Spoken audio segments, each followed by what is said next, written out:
Good morning, everyone. Uh, Thank you, Tom, Nadir, and everyone for the opportunity. Today, I'll be talking about how culture, spirituality, and public realm shape the traditional Kathmandu and what we can learn from the past in this rapidly globalizing and urbanizing world.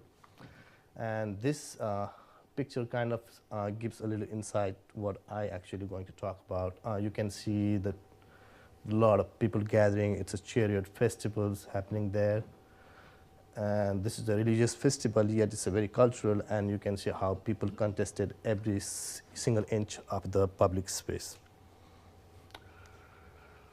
Before I talk about Kathmandu, I'd like to discuss what actually happening today in the realm of city planning and design in general.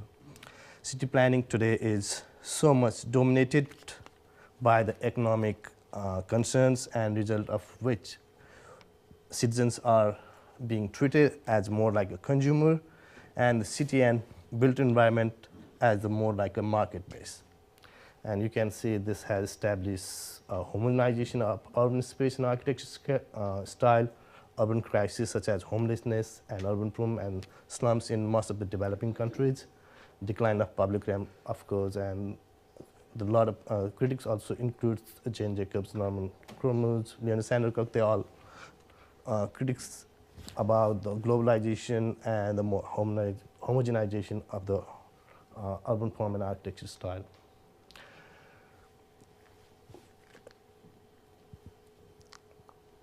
We are seeing increasing homogenization of urban form and architectural style, which is posing a great threat to indigenous culture and uniqueness of a built environment. If you look at the top two images, for a layman, it will take some time to identify those two images. If you look at the bottom two, that's New York and that's Hong Kong. And if you look at the bottom two, anybody will probably able to distinguish those two urban forms.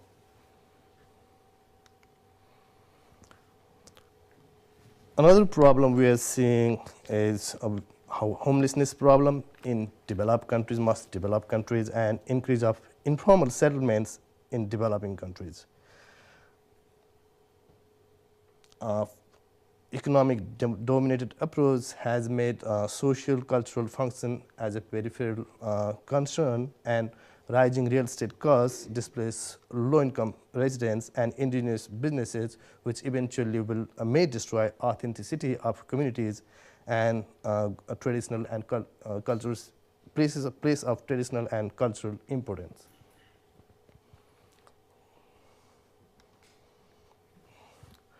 Now I like to jump in Nepal. It's a sandwich between two booming economies, India and China, and the two rapidly urbanizing powerful economy.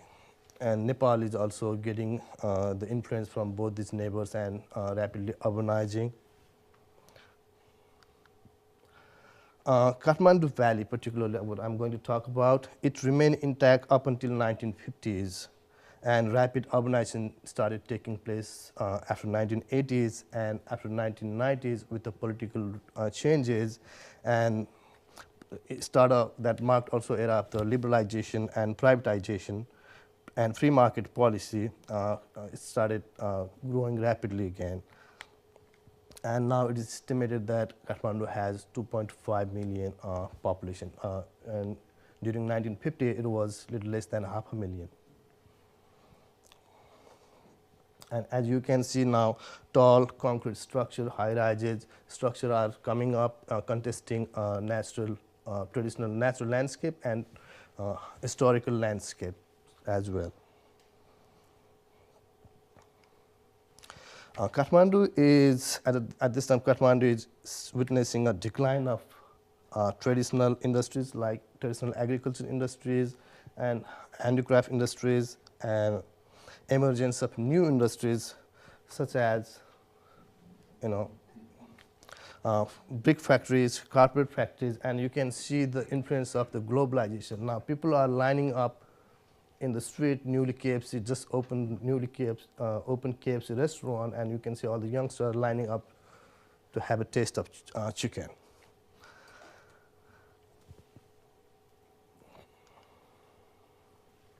Many historic and public places, such as this is called Chowk and Bhal in traditional languages, local languages, which still houses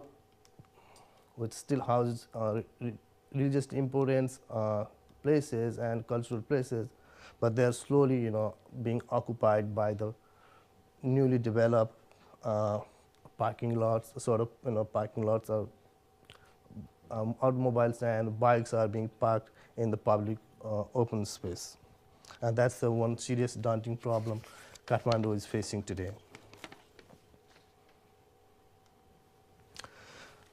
Now, I would want to talk about the history of Kathmandu in a brief. Kathmandu is believed to have been stably inhabited as early as 3rd century BC. Early settlement patterns were highly influenced by both Vedic Hindu principles and Buddhism also.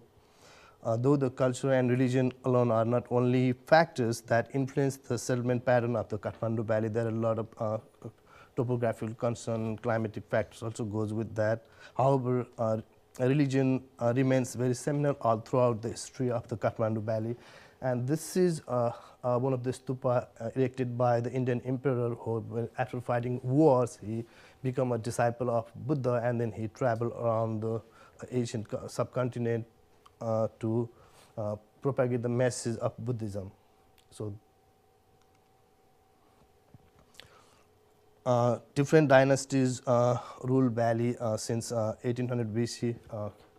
Kiratas were the early settlers, not much known about them, and Lichibi in particular were very instrumental in introducing public infrastructures and sort of formalized town planning techniques. And then that sort of techniques continued after Lichibi by Mullahs. They also developed a lot of religious structure, high-rise temples, and so on. Going back to Lichibi, who were very instrumental, Lichibi king called Gunakam Deva was said to have planned the whole city in khadga, which is a holy sword pattern like this. And this is a map of somewhere around 1800 of Kathmandu. You can see the sort of that image is still maintained during 1800s, and sword pattern, and that sword pattern and the perimeter is secured by placing goddesses in every cardinal point, and it sort of created a territorial boundary, but but at the same time, it a kind of boundary that limited the sprawl and keep the agricultural land outside the settlement limits. So this the smart growth that we talk about, growth boundary we talk about today, probably was thoughtfully planned at that time already in Kathmandu Valley. And also Lichivis who actually came from southern part of Nepal, from the India. They actually used the cosmic diagram, which we know as a mandala, mandala in city planning, and one of the towns in the Kathmandu Valley called Bisal Nagara, one of the prehistoric Lichivi town, was built on the mandala, which is 9 by 9 square plan, and in mandala and central part of the which they call the Brahma, the palace or palace was planned at the center of the city. So cosmic image was extensively used in city planning in early Kathmandu, and that plan is same mandala pattern was also used in designing more formal public and religious spaces. You can see the courtyard right here.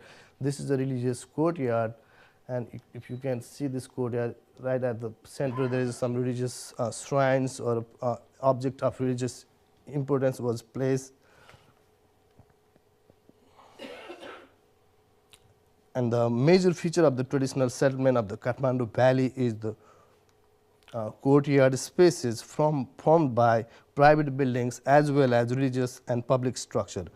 If you look at the figure ground here, it shows how different shape and sizes of courtyard are integrated within the settlement and how hierarchy are maintained depending on based on the neighborhood size and the religious significance. And normally these spaces courtyards are called bahal and chokes, which would house at least one religious shrines and normally a chaitya of this kind.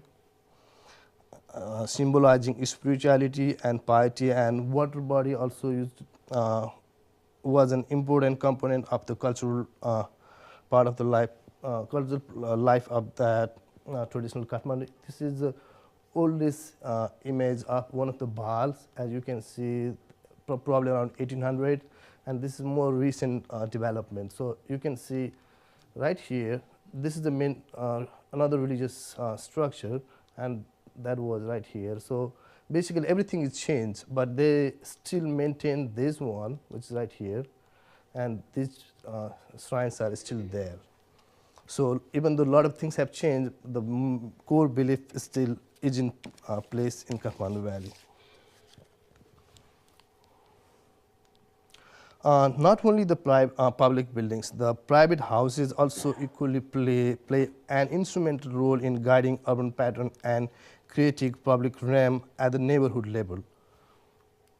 The overhanging roof that normally project out from the third floor roof level, while protect the decorated windows right here, also at the same time provide ample shading during the summertime and coverings, and also sort of create a psychological space. And this is from my personal experience. If you walk just along that direction, you sort of kind of propel to to the storefront right here, and it kind of creates an environment for continuous and rigorous communication amongst the public and the private citizens and the retailers and shopkeepers. So private houses also plays very important. If you look at this image, you can see the private houses. The courtyard is relatively smaller size, yet they will have some sort of religious stupas in mandalas from our place. So, and entries are from that side, so it's not from other side. So when you go inside the courtyard, you invariably see the neighbors, and you sort of create an environment for the informal environment for the interaction, and that sort of creates a unique social milieu in Kathmandu Valley. And there are a lot of rituals and festivals too, which actually celebrated in Kathmandu Valley. And this is one of the examples. This is called Akshay Tritiya in Hinduism, and then locally they call Shiti Nakha, which is celebrated by cleaning community water body. As you can see, a person standing in front of water body, offering prayers, and other side. This is the pond right next to the temple, and community are gatherings, and this just to clean up the everything over the time. So this is one of the interesting thing I always get fascinated about the culture and how that integrate in our social life and still is being practiced. So many cultural festivals that are celebrated are Kathmandu is linked with both linked the spirituality and nature. Both in Buddhism and Hinduism, every kind of elements of nature are worshipped as a god, like Surya Deva as a sun god, Jal Devta as a water god, Ban Devta as a forest god, and so on. So emphasizing the importance of Mother Nature from religious and spiritual perspective. And so greening also greening also is now today we are talking about greenings and green urbanism and so on. So greening was not a foreign idea in that context. Culture also emphasizes the importance of nature in totality. Informal city building guided practice based on religious and culture created a very unique form. And lastly, I think in the context of Kathmandu Valley, there are a lot to learn from the past. The concept of green urbanism, the growth management technique that was practiced well before 800 BC,